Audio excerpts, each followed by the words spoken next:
ఉన్న బంగారాన్ని విడిపించి ఆ రోజు ఆన్లైన్ రేటుకే మేము కొంటాం. Sharma gold company. నమస్కారం, నేను మీ జాహ్నవి. మనతో ఉన్నారు ప్రముఖ జ్యోతిష్య వాస్తు పండితులు, ప్రముఖ ఆధ్యాత్మికవేత్త మన ప్రదీప్ జోషి గురూజీ. మాట్లాడేద్దాం. నమస్కారం గురూజీ. శ్రీమాత్రే. గురూజీ, ప్రతి మనిషికి జీవితంలో ఎవరో ఒకరు శత్రువులు ఉంటారు ఏదో ఒక సిచ్యువేషన్లో. అప్పటిదాకా మనకి బెస్ట్ ఫ్రెండ్ సడన్గా శత్రువు అయిపోతూ ఉంటాడు. ఒక్కొక్క సందర్భంలో అసలు మనకు తెలియకుండానే మన వెనకాల శత్రువులు ఉంటూ ఉంటారు. ఇలాంటి శత్రువులు ఉన్నప్పుడు శత్రు నివారణ అనేది సాధ్యమా? అంటే వాళ్ళకేదో అయిపోవాలని కాదు నా ఉద్దేశము. మిత్రువుగా మళ్ళీ మారాలంటే అది సాధ్యమేనంటారు. అదేవిధంగా చాలామంది జీవితంలో డబ్బులు ఇచ్చేసి ఉంటారు.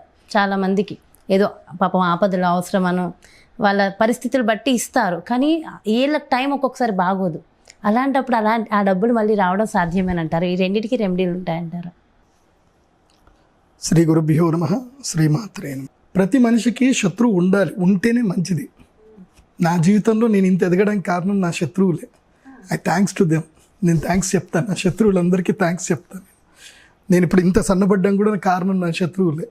బికాస్ నేను మళ్ళీ హెల్త్గా అవ్వాలి, మళ్ళీ నేను డైట్ అది తీసుకొని ఆల్మోస్ట్ 8 kg తగ్గాను. నేను 8 kg తగ్గి మంచి యోగా, సూర్య నమస్కారాలు చేశాను.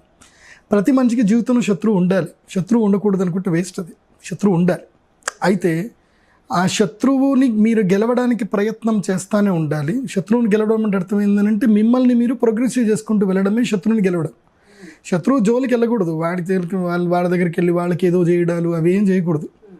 నీకు నువ్వుగా గ్రోత్ అవ్వాలి. అంటే నీ శత్రువు స్థాయికి అందనంత గ్రోత్ నువ్వు ఎదగాలి. నీ శత్రువు అది చూసుకొని ఏడ్చి చచ్చిపోవాలి. అక్కడ వాడు ఈర్ష్యతో కుళ్ళుకొని చచ్చిపోవాలి తప్ప నువ్వు శత్రువుని ఒక్క మాట అనకూడదు. అలా నీ స్థాయి పెంచుకుంటూ వెళ్ళాలి. అలా పెంచుకుంటూ వెళితే నీకు శత్రువుతోటి లాభమే తప్ప నష్టమేం లేదు.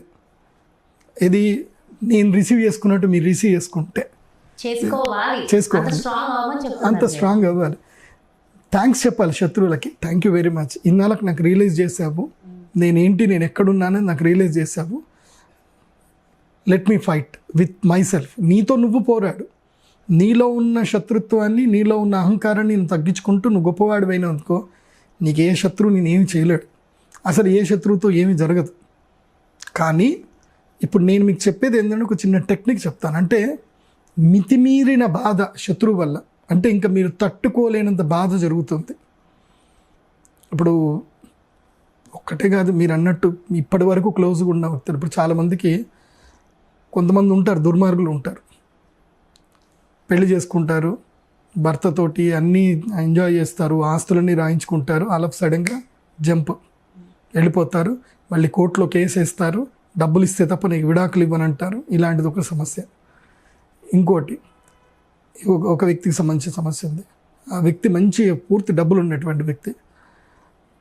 వాళ్ళ భార్య వేరేతోటి వెళ్ళింది, వాడికి తెలిసి వాళ్ళ పెద్దవాళ్ళ ముందు కూర్చోబెట్టి చెప్పేశాడు, తెలిసింది, నీ జీవితం నువ్వు బతుకు, నేను చెప్పను, విడాకులు ఇచ్చేసే ఇల్లు అని. అంటే నేను ఎందుకు ఇవ్వాలా, నేను నా ఇష్టం, నేను ఎక్కడికైనా తిరుగుతా అని చెప్పేసి అని వాడి పరువు మొత్తం తీయడం స్టార్ట్ చేసింది. సో ఇప్పుడు వాడు మానసికంగా ఎక్కడికి వెళ్ళలేడు వాడు. సో ఇలాంటివి ఒకటి. ఇంకా డబ్బులు తీసుకుంటారు, తిరిగి ఇవ్వరు. ఎస్, ఇలాంటి విషయంలో మాత్రం ఏంటంటే దీనికి మనకి దత్తాత్రేయ స్వామి చెప్పాడు మనకి. దీన్ని రుద్రయామల తంత్రం అని ఒకటి ఉంటుంది, సిద్ధ నాగార్జున తంత్రం ఉంటుంది, దత్తాత్రేయ తంత్రం ఉంటుంది. పార్వతీదేవి అమ్మవారు శివుణ్ణి అడిగారనమాట, కలికాలం రాబోతుంది, కలికాలంలో ఇలాంటి సమస్యలు వస్తాయి, వచ్చినప్పుడు ఆ శత్రువుని ఎదుర్కోవాలంటే ఏం చెయ్యాలి, నేరుగా ఎదుర్కోలేము, వాళ్ళు మనల్ని బాధ పెడతానే ఉంటారు, మన పరువు తీస్తూ ఉంటారు, మనల్ని ఇబ్బంది పెడతా ఉంటారు, అలాంటి శత్రువుల్ని గెలవాలంటే ఏం చెయ్యాలి అని చెప్పి పార్వతి అమ్మవారు శివుడిని అడిగితే శివుడు చెప్పిన తంత్రం ఇది. ఈ తంత్ర పూజ చేసుకోండి. దీనికి ₹1 ఖర్చు ఉండదు, ఏ పంతులు అక్కర్లేదు, ఏం అక్కర్లేదు. మీ కన్నీళ్ళే ఆహుతి, మీ కన్నీళ్ళే నిజమైన ఆజ్యం. నిజంగా ఆ దుఃఖం వచ్చినప్పుడు ఆ బాధకి కన్నీళ్ళు ఇట్లా ఒడిసి బయటకు వస్తాయన్నమాట. అది నిజమైన దుఃఖం. కన్నీళ్ళు ఊరికే రావు. కన్నీళ్ళు అంటే రావు.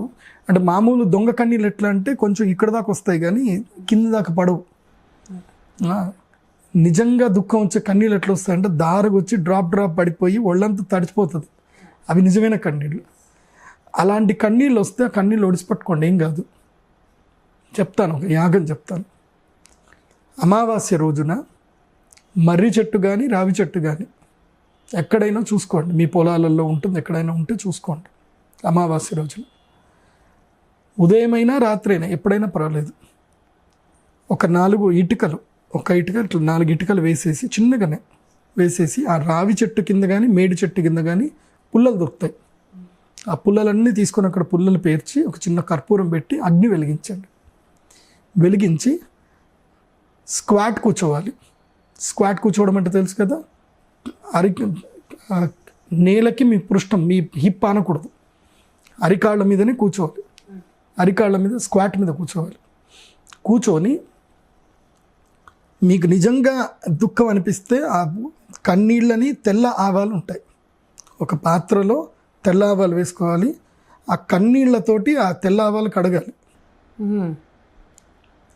నేను ఎందుకు చెప్తున్నానంటే నిజమైన దుఃఖం ఉంటేనే ఆ కన్నీళ్ళు వస్తాయి, లేకపోతే రావు. అంత తడిచి అన్ని కన్నీళ్ళు అప్పుడే వస్తాయి. సో వాళ్ళకి మాత్రమే ఇది పనిచేస్తుంది, లేకపోతే పనిచేయదు. అంటే అశ్రులతోటి, అంటే కన్నీళ్లతోటి, కన్నీళ్లే ఆజ్యంగా పూజ చేసే తంత్రం ఇది. తెల్ల ఆవాల్లో తడిపి కూర్చొని ఎవరైతే శత్రువు ఉన్నారో ఆ శత్రువు పేరు చెబుతూ వాళ్ళకి మీరు ఏం అవ్వాలనుకుంటున్నారో మీ మనసులో మీరు అనుకోండి. ఏ మంత్రం అక్కర్లేదు, మనస్సే మంత్రం. ఎందుకోసమంటే ఈ సృష్టి మొత్తం కూడా అమ్మవారి యొక్క సంకల్పం చేత సృష్టించబడింది. సో మనస్సును మించిన గొప్ప మంత్రం ఏది లేదు ఇక్కడ. ఎందుకోసమంటే మీ దుఃఖమే, మీ కన్నీళ్ళే, మీ దుఃఖమే మంత్రం. సో అనుకుంటూ వేయండి. ఒక్క మంత్రం చెప్తాను. ఓం ద్రాం దత్తాత్రేయాయ నమః.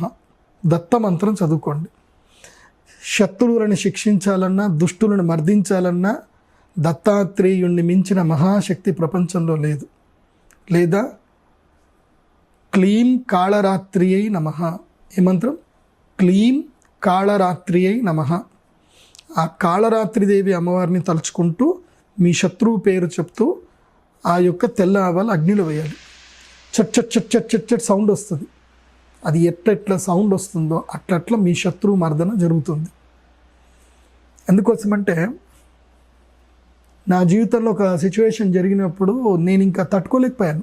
ఆ బాధని తట్టుకోలేక నేను వెళ్ళాను. యాక్చువల్లీ వెళితే నాకప్పుడు ఒక గురూజీ కలిశారు.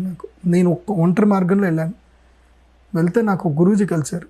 ఆ గురూజీ కూర్చోబెట్టి నాకు ఈ విద్య నేర్పించారు.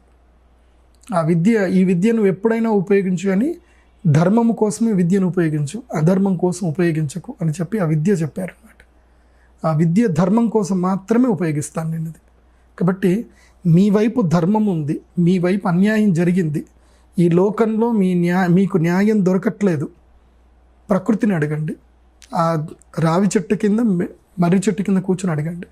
మర్రి చెట్టు కింద తప్పకుండా బ్రహ్మరాక్షసుడు ఉంటాడు, ఎప్పుడు గుర్తుపెట్టుకోండి. అందుకోసం మర్రి చెట్టు కింద పడుకోకూడదు.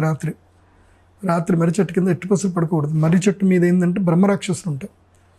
అప్పుడప్పుడు ఆ బ్రహ్మరాక్షసులు కూడా మీకు సాయం చేస్తారు, అంత బాధ ఉంటాయి. అదే కథల్లో ఉన్నట్టు బ్రహ్మరాక్షసు వచ్చి నీకు కావాల్సిన వరం కోరుకో అని చెప్పి అన్నట్టు అవ్వచ్చు.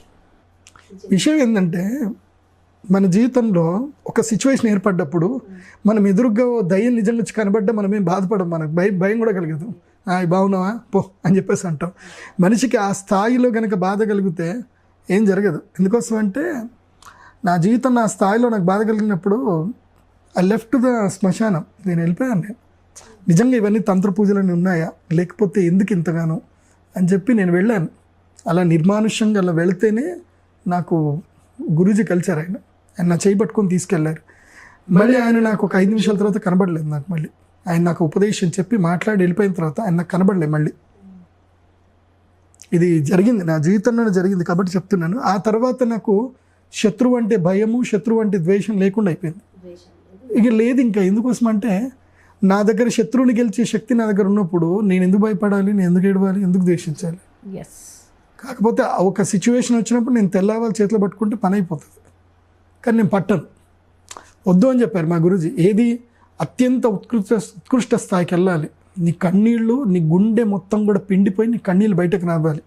అది వస్తే దేవుడు వింటాడు నీ మాట, ప్రకృతి వింటుంది అప్పుడు. సో అది అది అది వచ్చింది అన్నట్టు నీ లోపల నిజాయితీ ఉన్నది అర్థం. నిజాయితీ లేకుండా కన్నీళ్ళు రావు, గుర్తుపెట్టుకోండి. సో ఇందులో ఎవరిని హాని చేయడానికి కాదు కాబట్టి మంచి వాళ్ళ కోసం కాబట్టి ఖచ్చితంగా ఇలాంటివి చెయ్యి. నేను అదే చెప్తున్నా కదా, నిజాయితీ అని చెప్తున్నా కదా. నిజాయితీ ఉంటే అక్కడ నిజంగా దుర్మార్గుడు ఉంటాడు, ఇక్కడ నిజాయితీ లేకపోతే అక్కడ దుర్మార్గుడు ఉండడు. చాలా చాలా చాలా మంచి చక్కటి రెమెడీ ఇచ్చారు గురుగారు. Thank you so much. అదేవిధంగా నేను ఇంకొక క్వశ్చన్ అడిగాను, అది మనీ ఇచ్చిన వాళ్ళకి రిటర్న్ అనేది నేను నెక్స్ట్ వీడియోలో తీసుకుంటాను. ఆ టాపిక్కి సంబంధించి చాలా మంచి ఇన్ఫర్మేషన్ ఇచ్చారు గురుగారు. Thank you so much. నమస్కారం. శ్రీమాత. సో చూసారు కదా, ఎవరికైతే శత్రువులు ఉన్నారని అనుకుంటున్నారో, నిజంగా అది నిజమైతే వాళ్ళ నిజంగా మీరు బాధపడుతున్నట్లయితే ఈ రెమెడీ మీకోసమే. డెఫినెట్గా ఫాలో అవ్వండి, ఖచ్చితంగా నమ్మండి. ఆ బాధ ఉందా, నిజంగా ఫాలో అవ్వండి. ఎవరికి హాని చేయడానికి కాదు, మీకు మీరు మంచి చేసుకోవడానికి ఇది.